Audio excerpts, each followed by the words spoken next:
o ko ewa sungalo alimura fasamantiya koni mogo minya alimura ke abe komi ye hiju ke kafara ciden ko sabatila hon hadisa nanala ciden ko alumura sungalo la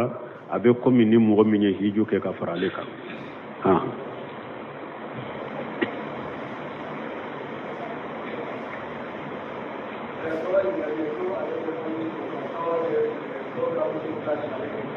ha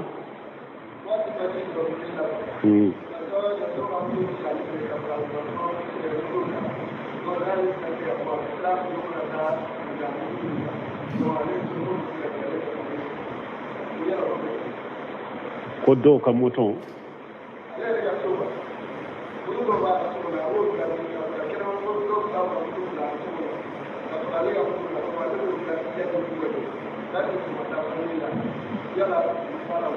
bon ko do ko ale ka du mogo beta u ka moto kalifa ale ka du kono fajiri ni ale be siranna bora kata misiri la u kana ta moto sunya na ya soro e yere ni ka du mogo ka moto de do ni abora mogo te sokono jow mbeti sunya ujura bi bolo ini ka du mogo ka jama salli ka sokono me wali moto ko beki ka moto garda ka sokono e kana e ka e walla gara fere do ka jinyama e kani ka la gara fere de ka jinyama kalifaw de do mogo ka kalifaw kana to ko e be ka fajiri salli manke iba fo beki ka moto mara be ta fajiri de la na ya soro yere ka moto de do ube e yere ni dew munum be sokono aw ka moto de do o ye ujurai na ya soro mogo site se ka to moto koro ayere baro kona na bora dro moto be sunya abe yoromi ewa ate mogo cela moto be sunya ni nya ujurai abe se ka salla ka sokono fajiri salli be se ka bika ni ke chokotala men ni wali moto de do bena kalifare e yere tawte ku ka moto siw yere fe ikati ka fajiri salli la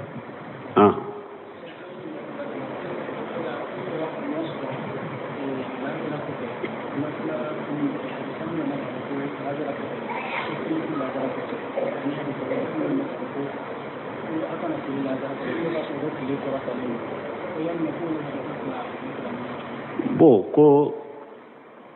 ewa ciden ko lasara ko fe sallite hadisa do fana be ko lasara ko fe ciden de la ka salli ube fara nyogon ka chogodi bo iya do doni ke bawo yen nonon fara nyogon ka ni lezina daima ta ani bune useminu ani bumbaji nonu aben nonun bolo lasara ko fe sallite hadisa mi nana la salata ba'da al-asr ciden ko lasara sallilen ko fe sallite parce que waqtun nahay doni ke bawo ko nuye waqtin nahay balili kera ko waqti mi ni salli kana kewu kono nuyu fara nyogon ka beke waqti sabay min nuyu fara beta durula ciden ko ni fajiri sallira fo kata tile bo qida ramuhi sallite fono ni nyekele fulana ciden ko ni tile jora sankaba chamancela fo kata jenge kabo sankaba chamancela sallite fula ciden ko la sara ko fe fo kata tile bi sallite wakati balilen ngoro bali sabadote ni yu fara kabo nyogona ciden ko fajiri sallilen ko fe sallite fona yasro arakatal fajiri jurube min ako fajiri sallilen ko fe sallite nin tekkelenye ciden ko tile be bo wakati mi tile bo wakati akana salli tile be bo shaytan gere fula de ni nyogonje mo kana sallo wakati ini tile batolaw ka sudido wakati kana be ninte fulay sabana ni tile jora sankaba chamancela fo kata jenge kabo sankaba chamancela kana salli saba nani na ciden ko laga sara ko fe sallite duru na ciden ko ni tile ni binni be nyogona na mabbi ikana salli abe bi cetane geren fula de ce o wakati tile batolaw de be sujudi bi tile ini tile batolaw ka sujudi wakati kana ke kelenye wakati balile ye ni nduru ye donc munum ba fo la sara ko fe ka salli cide sallallahu alaihi wasallam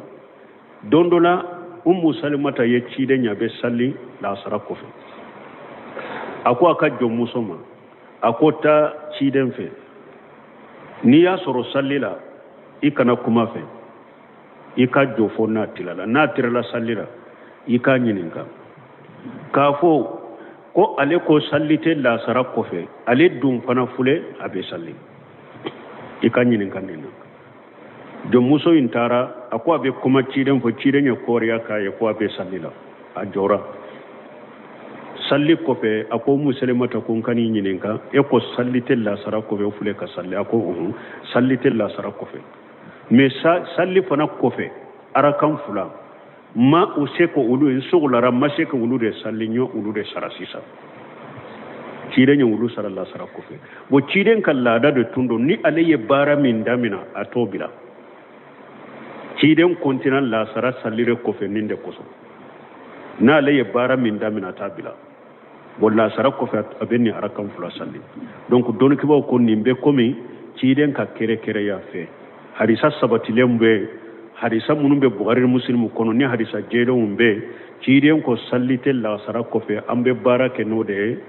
sallite la sara kofe min fule ka ken ninye ciden ka kuma kambe ni nya ka ke wale de dori ke ko ni hadisa udona na ciden ya kuma do fo aka ke wale yo fon ko nyonya amba ka kuma kandeta me ke parce que ke wale nyina be se ka kala kere ke yali be se ka kala fe ngore be se ka yala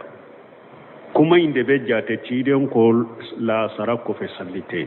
donc o de sahalendo la sara ko fe sallite mais Sheikh Albani ba sabati sili salata hadis sahih kono ba ka kuma udo aba sabata kono la sara ko fe karakan fula sabati mani doni ke ba to ma biala